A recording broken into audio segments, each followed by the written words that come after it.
When real women tell real stories, the world listens. And that's exactly why this book became a #1 international bestseller. Voices of the 21st Century, Unstoppable Women Standing Strong celebrates courage, truth, and resilience of women who have chosen to stand strong through real moments of life. Hi, my name is Gail Watson. I'm founder and CEO of Women Speakers Association, and today I am honored to welcome to our conversation international best-selling author Carmel Brown. This is your chance to connect with the heart of her story and the voice she brings to this very powerful collection. So welcome, Carmel. Thank you, Gail. Thank you for having me. It's an honor to be here with you as well. It's an honor to be with you.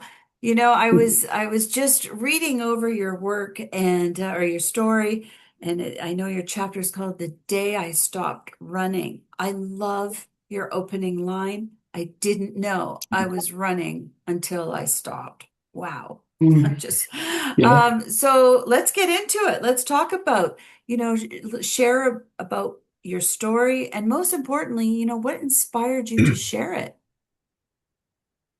Yeah, absolutely. Thank you very much, Gail. I think what inspired me to share my story, and I'll go into my story throughout our conversation, is that it was a really quiet, like persistent knowing that my story it was no longer mine just to hold.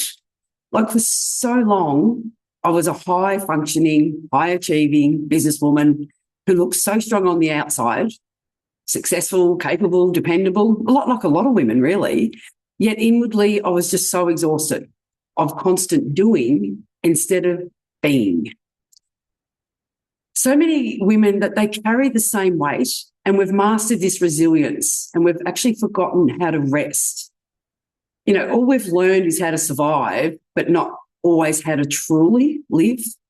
And we're so conditioned that we think what we do is our identity. I know I did for so long.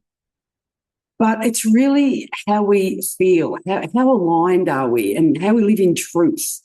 And while trusting and allowing like our inner selves is where we should really, truly live from. Because at the time I wrote my chapter and I met you, Gail, it actually hadn't occurred to me then, but it did later last year that 2026 being, the Chinese New Year of the horse, and it's the year of beginnings. And when that dawned on me, it really resonated. You know, in 2025, that was the year of the snake, and it was one of shedding and transformation. So my soul knew, I didn't know, but my soul knew. And I'm just so grateful that I trusted my intuition and the introduction, like to you, of course, from Karen, and following the breadcrumbs. And that's how I describe my journey to this chapter and my like to meeting you and to my chapter, because I actually did follow the breadcrumbs, and it's actually led me to my greatest transformation. And sharing this story now is because I moved from doing the work to being the work. And the chapter isn't what I overcame, it's actually who I became. And I know there's so many women who look so strong on the outside but feel so tired on the inside. So if my story gives one woman permission to pause, breathe, ground, and just reconnect with herself, then now is exactly the right time. Well, just as you're sharing, and first of all, I want to give you a shout out, a big congratulations. I know you just recently celebrated your 15th year anniversary in business, and that's no small feat. And so, way to Mm. go.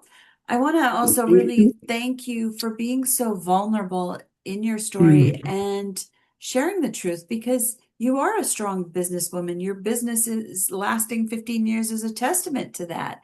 And to be able to say that, another great line that you have in your story is identity was held in the doing.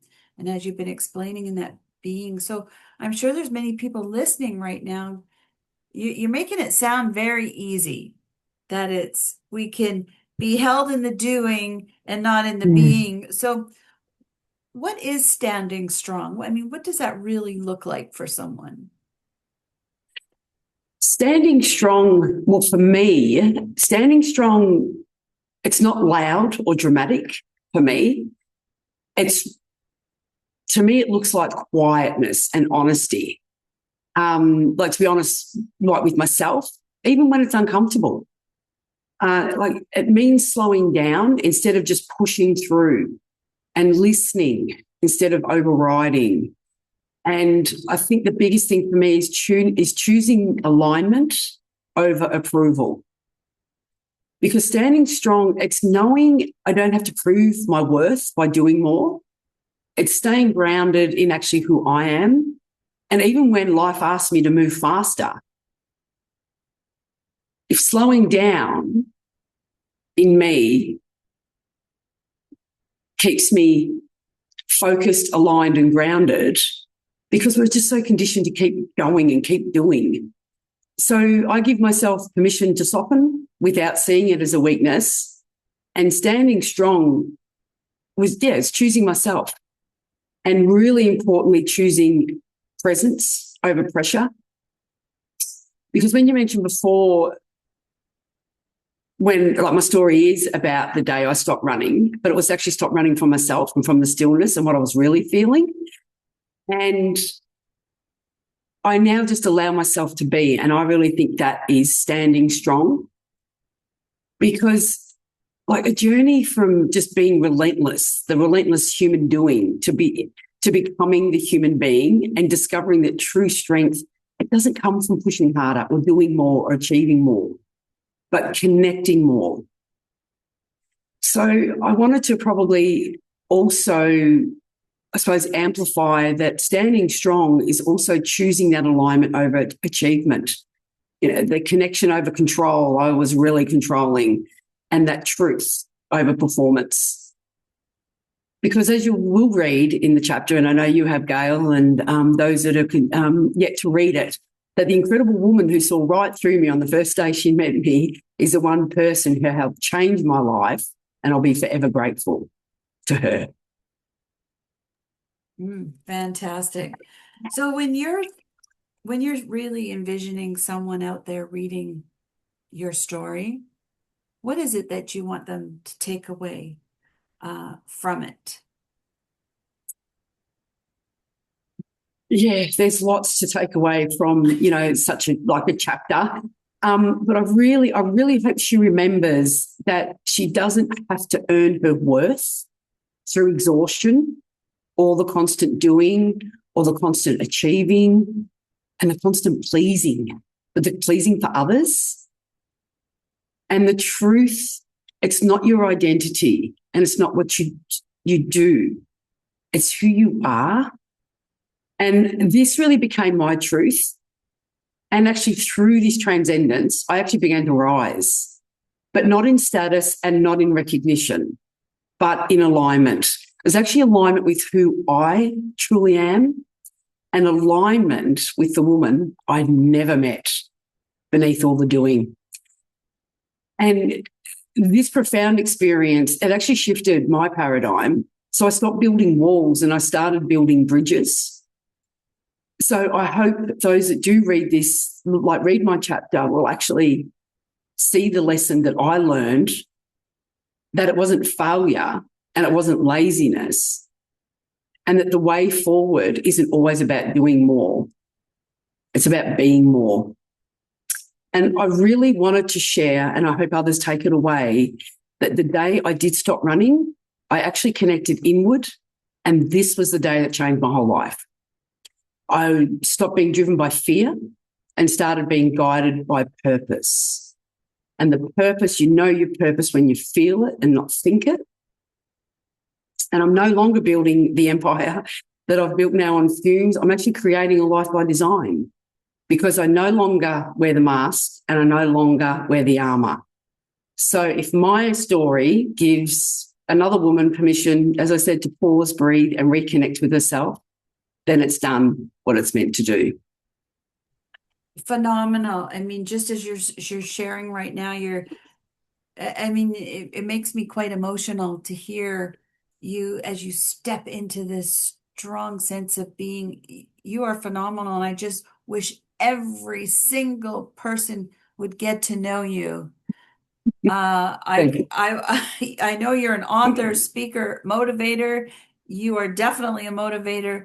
And if there's anyone listening right now, with companies, podcast hosts, anything, Carmel is somebody you definitely want to connect with. Powerful, powerful words and lessons that you can share. So let's talk about, how do we get in touch with you? How do we get a copy of your book? How do we get a copy of your book to give away to women everywhere? Yeah, yes. The book is available for purchase on my website. It's carmelbrown.com. And for any of you listening before March the 6th, if you live in Ballarat, Victoria, Australia, or any of the surrounding areas, I'll actually be officially launching my book at an International Women's Day luncheon, where it'll also be available for purchase there. And it'll include the opportunity for a personally signed copy. So if you need further details, reach out to me on LinkedIn or connect with me via my website. Fantastic. I wish I lived closer to you. I would love to go to that. I know, I loved everything. Yeah. So Carmel, thank you again for just, for women everywhere who are running their businesses and leading, to take that mask off, to not feel like in that doing and doing all that busy stuff, that's our identity, and really building those connections and standing strong that way. You are just amazing. And yes, we're in the year of the fire horse. Yes. So, and a new beginning for the year, and I can just see huge things for you. You're just absolutely amazing. So thank you for sharing your truths and your wisdom. And just before we, I guess, sign off, is there anything that you'd like to add or share a quote or words, final words? Yeah, thank you, Gail. Well, yeah, first and foremost, I'll thank Karen Anderson for introducing me to you. And of course, the Women Speakers Association, and the opportunity to be a part of Voices of the 21st Century. It's an incredible business that you do have, Gail, and the experience that I've had, and especially to be able to experience with 36 other amazing, incredible women who are also co-authors that have had the opportunity to share their stories as well. So I invite anybody out there listening to this that if you have a story to share, and you'd like to chat with me about my experience, and I can certainly introduce you to Gail as well. I couldn't recommend it highly enough. And I think my final words are, like, my life's purpose now is to actually reach other leaders, especially those who, like me, they actually didn't know that they were running. And a famous quote by the amazing Dr. Wayne Dyer, for those of you that know him, that this actually became my mirror and my mantra through my journey and the transformation. And his quote is, "If you change the way you look at things, the things you look at change." So my final message is, I probably just wanted to, to everybody on their own path, I just wanted to ask you, just to question, who are you when the to-do list is done, when the titles are stripped away? Who actually is left? And what would it actually really feel to let go of the mask and show up as your true self? As you strip the armour away from your heart and remove the mask from your face, maybe you'll ask the same question to yourself that I did. I actually asked myself, where have I been all my life? Well, welcome home. I'm exactly where I'm meant to be. Oh, you are wonderful. Thank you. And yeah, welcome home to yourself. It's a great place to be. And again, thank you for opening your heart and sharing your words. We can see that they're so meaningful. So meaningful. Oh. Yes. All right. Okay. And we want to thank you for joining us today. And carmelbrown.com.au. Yes. Go check her out, get to know her. She's the real deal, and she's here to help you and talk to you and connect with you. So wherever you Yeah. are in this world, we Mm. want to wish you a beautiful day. Thank you for joining us.